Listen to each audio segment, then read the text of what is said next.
जब लालू जी इस राज्य के मुख्यमंत्री हुआ करते थे तो हम लोगों का था जो गरीब का बेटा मुख्यमंत्री बना है, गरीब को न्याय मिलेगा। आपके जमाने में गरीब लोग को रख करके आपने उसके मुंह में पेशाब पिलाने का काम किया है। यह भी एक उदाहरण है। वो कहा जो डोका बिछने वाले, घोंघा बिछने वाले, सतुआ बिछने वाले सारे लोगों का मैं कल्याण करूंगा। और कल्याण के बाद क्या हुआ? एक सामाजिक न्याय की बात करते थे तो ये लोग जय भीम का नारा लगाते हैं। माननीय अध्यक्ष महोदय, आज सदन में बोलने के लिए जो आपने मुझे समय दिया है, मैं आपका आभार व्यक्त करता हूं। अपने आदरणीय मुख्यमंत्री और दोनों द्वय उप मुख्यमंत्री जी का भी मैं आभार व्यक्त करता हूं। साथ ही अपने राजनगर के तमाम मतदाताओं का मैं शुक्रिया अदा करता हूं जो उन्होंने इस सदन में मुझे आज बोलने का मौका दिया है। मैं उसे भी बधाई देता हूं। अध्यक्ष महोदय, मैं सरकार की उपलब्धि राजस्व एवं भूमि सुधार पर बोलने के लिए खड़ा हुआ हूं। मैं हमारी सरकार का जो मांग है उस मांग के समर्थन में मैं खड़ा हूं। इससे पहले जो हमारे विपक्ष के साथी हैं वे डंका बजाते हैं जो मैंने ये किया वो किया। मैं उनको कुछ गिनाता हूं। 90 के दशक में, 80 के दशक में और 70 के दशक में मैं उस गांव से आता हूं जो 70 के दशक में जमींदारों ने मेरे गांव में 7 मर्डर किया था। 7 आदमी का मर्डर किया था जमीन के लिए। आपके 80 के दशक में, सुन लीजिए मेरी बात भाई साहब, आपको भी जरूरत पर काम आएगा। और 90 के दशक में मधुबनी जिला में साहर घाट के निकट मधमापुर में एक बसवा गांव है जहां दलित को जिंदा जला दिया गया जमीन के चलते। उसके घर में आग लगा के जिंदा फेंक दिया गया। जयनगर में एक दलित समाज को जमींदारों ने घर में पेट्रोल छिड़क करके उस व्यक्ति को जिंदा जला दिया गया। ये इनके रीजन में हुआ। ये इनके रीजन में दलितों पर जो अत्याचार हुआ मैं इनको गिनाता हूं। और कांग्रेस ने क्या किया? कांग्रेस तो उस गरीबों को जो पहले जमींदार होते थे, वे जमींदार लोग गरीब लोगों को अपने जमीन में बसाते थे और हर दिन उसका चाकरी करता था, हर दिन खटाता था और मजदूरी के नाम पर वेतन नहीं देकर के उसको भोजन देता था। और जब उसको बासगित प्रथा की बात हुई तो उसको जमीन से बेदखल कर दिया गया। पूरे जिंदगी उसके बाबा को, बाप को, बेटा को और पोता को खटाया, अपने जमीन में घर बना के रखा और उसके बाद उसको बेदखल कर दिया जो अब तुमको जमीन में नहीं रहने देंगे। ये पूर्व के सरकार के द्वारा ये सब सारे काम हुए। कांग्रेस में और पूर्व के सरकार में घोटाला के सिवा तो कुछ हुआ नहीं। आपने केवल घोटाला ही घोटाला किया। चारा घोटाला किया, वर्दी घोटाला किया, कौन कौन घोटाला नहीं किया। गरीबों को आपने शोषण किया और पूरे गरीब को, जहां तक हम लोगों को याद है जब लालू जी इस राज्य के मुख्यमंत्री हुआ करते थे तो हम लोगों का था जो गरीब का बेटा मुख्यमंत्री बना है, गरीब को न्याय मिलेगा। लेकिन वह न्याय क्या मिला? न्याय मिलने के बगैर उसको केवल प्रताड़ित किया गया। उनके जमाने के मंत्री राजस्व मंत्री हुआ करते थे। मेरे क्षेत्र राजनगर में उन्होंने चौर जमीन होता है जिसमें सालों भर पानी रहता है, बासगित के नाम पर उस गरीब को चौर जमीन का बासगित दे दिया गया। इतना बड़ा मजाक किया गरीबों के साथ, वो आज भी प्रूव्ड है मेरे साथ। तो इस तरह से गरीबों के साथ अत्याचार किया गया। वो कहा जो डोका बिछने वाले, घोंघा बिछने वाले, सतुआ बिछने वाले सारे लोगों का मैं कल्याण करूंगा। और कल्याण के बाद क्या हुआ? एक सामाजिक न्याय की बात करते थे और इस सामाजिक न्याय क्या करेंगे?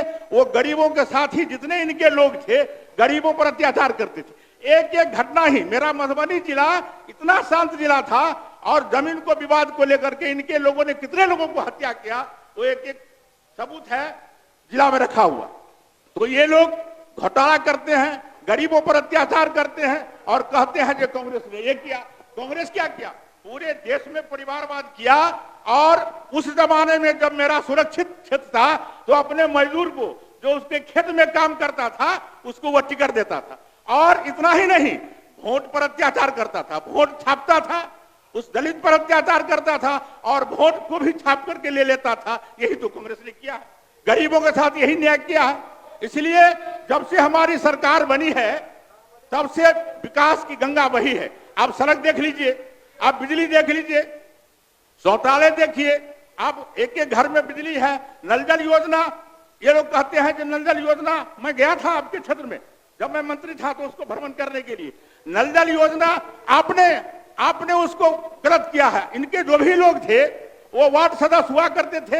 हमारे माननीय मुख्यमंत्री ने सोचा जो मैं ठेकेदार को दूंगा तो वह गलत करेगा, तो वार्ड सदस्य को दिया कमेटी बना के, और सारे वार्ड सदस्य मुखिया ने मिलकर उसको खा लिया। तो क्या करेगा? जो विभाग से काम हुआ वहां अभी नल जल चल रहा है, शौचालय का काम हमने किया है, एक एक घर में गैस देने का काम किया है, हमने गरीबों का काम किया है, और गरीब के हित की बात हमारे माननीय मुख्यमंत्री के द्वारा होता है, हमारे मंत्री के द्वारा होता है, उप मुख्यमंत्री के द्वारा होता है। एक एक काम गरीब का, बच्चे की पढ़ाई, आपके जमाने में बच्चे स्कूल जाते थे, और हमारे जमाने में स्कूल बच्चे के बीच में जाते हैं।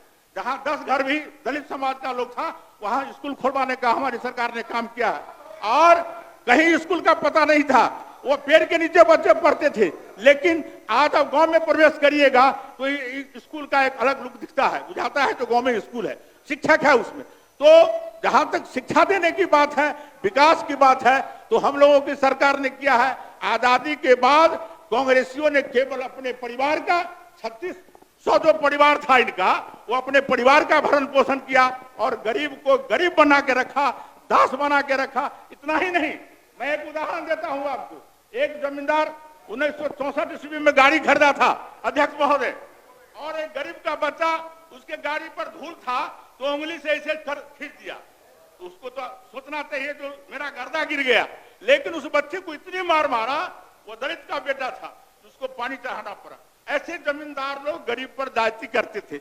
आपके जमाने में गरीब लोग को रख करके आपने उसके पेशाब, मुंह में पेशाब पिलाने का काम किया है, यह भी एक उदाहरण है। और एक एक काम हुआ है, वह आप ही के शासन में हुआ है। इधर देख के बोलिए, इधर देख के बोलिए, बैठ जाइए। इसलिए अध्यक्ष महोदय, ये इनके जमाने में जमींदार लोग 1 मन का 1.5 मन उन्हीं के खेत में मजदूरी कराता था, और जब धान उगता था घर में तो काट करके सब अपने घर में ले जाता था और कहता था जे तुम्हारा तो शुद्ध मूल उसी में चला गया। वो प्रतिदिन वह गरीब आदमी कर्जा में डूबा रहता था। लेकिन आज हमारे प्रधानमंत्री और मुख्यमंत्री का सोच है, हर गरीब के घर में हर गरीब को 5 किलो अनाज मिलता है और पूरे शौक से वह भोजन करता है, कहीं उसको भूखे मरने की आवश्यकता नहीं है। इनके राज में गरीब भूखे मरता था, काम नहीं करेगा तो वह मर जाएगा, भूख दवा के बिना गरीब मर जाता था। ये स्थिति थी इनके जमाने में। अध्यक्ष महोदय, ये अन्न उपजाने वाले आदमी को उस घर में अन्न नहीं रहता था, जो जमींदार का अन्न उपजाता था उसी के घर में अन्न नहीं रहता था। वे सारे अपने बखारी में जमा करवा लेते थे और उसके बाद कहते थे फिर हमारे यहाँ से तुम कर्जा ले जाओ। ये स्थिति थी गरीबों का। अध्यक्ष महोदय, इनके शासन में ये जमींदारों का जो स्थिति था, रुपया सूद पर लेता था। गरीब के बेटी का ब्याह हो, कोई उद्यापन करना हो, मुंडन करना हो, तो बिना सूद का लोग पैसा नहीं देते थे, और पैसा देने के बावजूद भी वो उसके पास यदि 10 कट्ठा और 15 कट्ठा जमीन था तो पूरा सूद मूल जोड़ करके उसके जमीन को लिखाने का काम करता था। उस गरीब को भूमिहीन बना दिया। ये स्थिति है।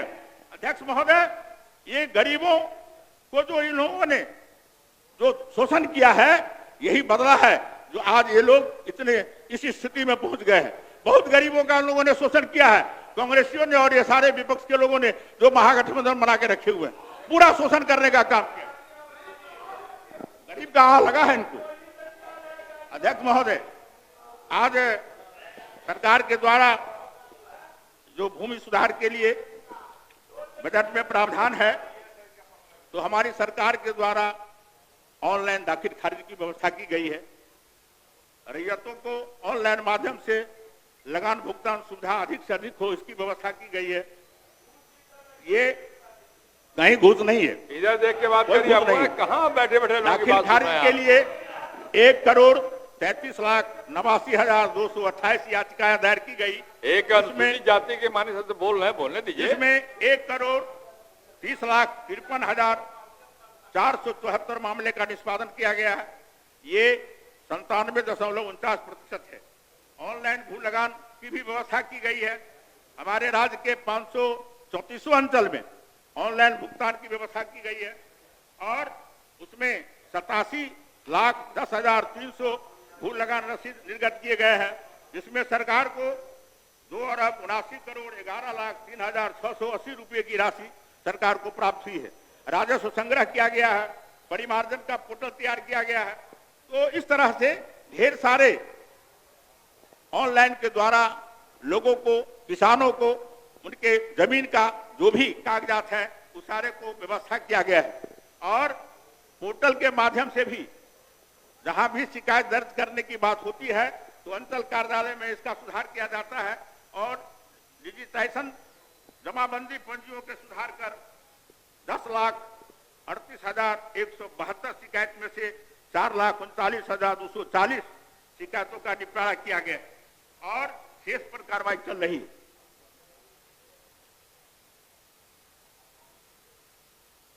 ऑनलाइन भू स्वामित्व प्रमाण पत्र भी सर दिया जा रहा है, जिसको हम लोग एलपीसी कहते हैं। अब तक 15,74,617 आवेदन का निष्पादन किया गया है। अभियान बसेरा के तहत गरीबों को जमीन दिया गया है।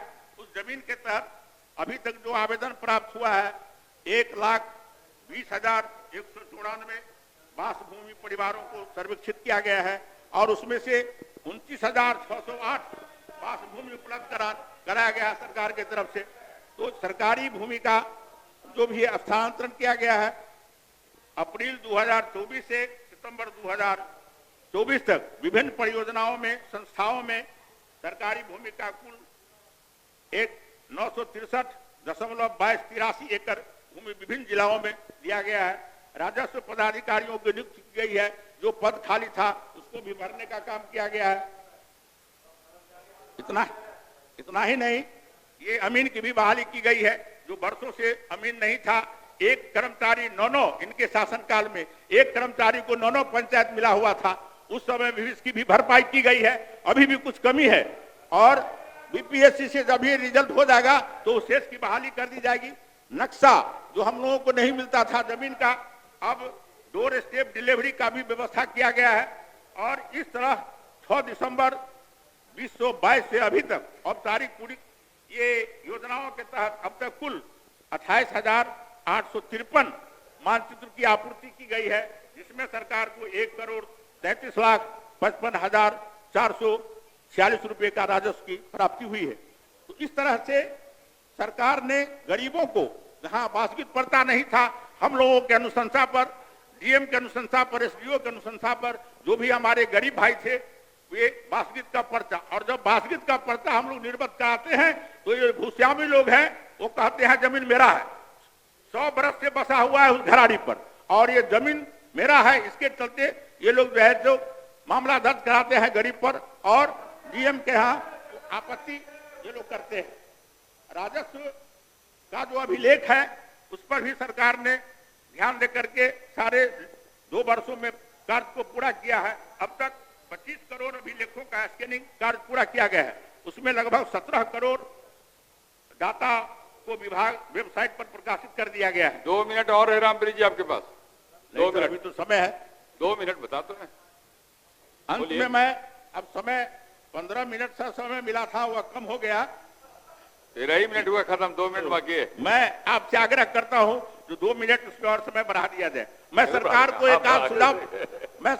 एक आध सुझाव देता हूं और यहाँ हमारे मंत्री जी भी सुन रहे हैं। ये जिन गरीबों को अभी तक वास्तविक पर्चा नहीं मिल पाया है और वर्षों से उस जमीन पर बसा हुआ है और भूस्वामियों के द्वारा उस पर बार बार उस पर न्यायालय में मुकदमा किया जा रहा है, आप अपने संज्ञान में ले और इस गरीब को पर्चा निश्चित रूप से दिया। ये पर्चा आप दिलावे। विनोबा भावे के द्वारा जो जमीन दिया गया गरीबों को, और अभी भी बहुत सारे लोग, जमींदार लोग उस जमीन को कब्जा किए हुए हैं। विनोबा भावे के द्वारा जमीन दिया गया और उस जमीन को अभी तक दखल दहानी नहीं किया गया, तो मैं एक सुझाव दूंगा जो उसको भी किया जाए। सरकारी जमीन पर जो जमींदार लोग जमीन कब्जा किए हुए हैं वो जमीन है सरकारी और वह कहता है वो मेरा जमीन है, तो जो सरकारी जमीन है उस जमीन को विभाग कब्जा में ले और हम लोगों को कहीं स्कूल बनाना है, हॉस्पिटल बनाना है, सामुदायिक भवन बनाना है, तो ये जमींदार लोग जमीन कब्जा किए हैं उसको निश्चित रूप से खाली कराइए। जो विधायक के द्वारा जो अनुशंसा होता है सीओ कहता है जो जमीन नहीं है और ये जमींदार लोग दखल किए हुए हैं। हमारे क्षेत्र में 12 एकड़ जमीन भूस्वामियों के द्वारा वो दखल कब्जा किया गया है और सरकार के द्वारा खाली नहीं हो रहा है, तो निश्चित रूप से उसको खाली कराएं, वो मेरा आग्रह है। और वह जो सर्वे के लिए आपने जो समय दिया है वो 35 दिन 75 दिन उसको आप बढ़ाने का काम करें, यह भी मेरा एक आग्रह है मंत्री जी।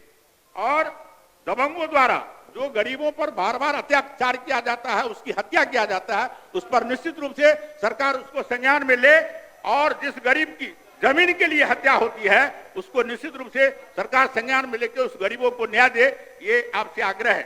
अध्यक्ष महोदय, अंत में मैं आपको अति पिछड़ा वर्ग का जो सरकार ने उत्थान किया है और खास करके हमारे जननायक कर्पूरी ठाकुर को भारत सरकार के द्वारा जो भारत रत्न की उपाधि दी गई है, जो उन लोगों ने नहीं किया और सामाजिक न्याय की बात करते थे, कांग्रेसियों ने नहीं किया, केवल अपने खानदान के लोगों को भारत रत्न की उपाधि दिया। गरीब के बेटा को, एक कलाकार को, ये चाहे किसी भी तरह के जो है उसको आपने भारत रत्न की उपाधि।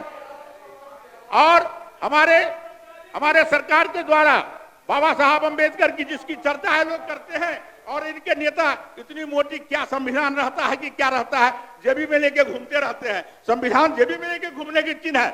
हमारे माननीय प्रधानमंत्री ने बाबा अंबेडकर को जो सम्मान दिया आजादी के बाद किसी ने नहीं दिया, और बाबा अंबेडकर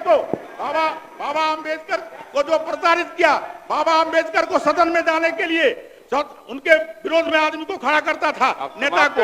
और हमारे पंच तीर्थ बनाए हमारे प्रधानमंत्री ने बाबा को सम्मान देने का काम किया, और ये लोग जय भीम का नारा लगाते हैं सदन में आकर के। ये माफ करिए, ये क्या संविधान दिखाते हैं और गलत नहीं है। आप रामप्रीत जी जय भीम गलत नहीं है, लेकिन आपने बाबा साहब को अपमानित किया, बाबा साहब को आप पर अत्याचार किया, बाबा साहब को आपने एक इंच की जमीन के लिए दाह संस्कार के लिए नहीं दिया। अध्यक्ष महोदय, सब ये लोग बाबा साहब को अपमानित करते हैं, और हमने जो काम किया है, हमारे प्रधानमंत्री ने जो काम किया है, वह काम दलितों के हित में, समाप्त करिए, आपका समय समाप्त हुआ। मैं आपको अध्यक्ष महोदय बधाई देते हुए मैं अपनी वाणी को विराम करता हूं। बहुत बहुत धन्यवाद। बहादुर सिंह, श्री फतेह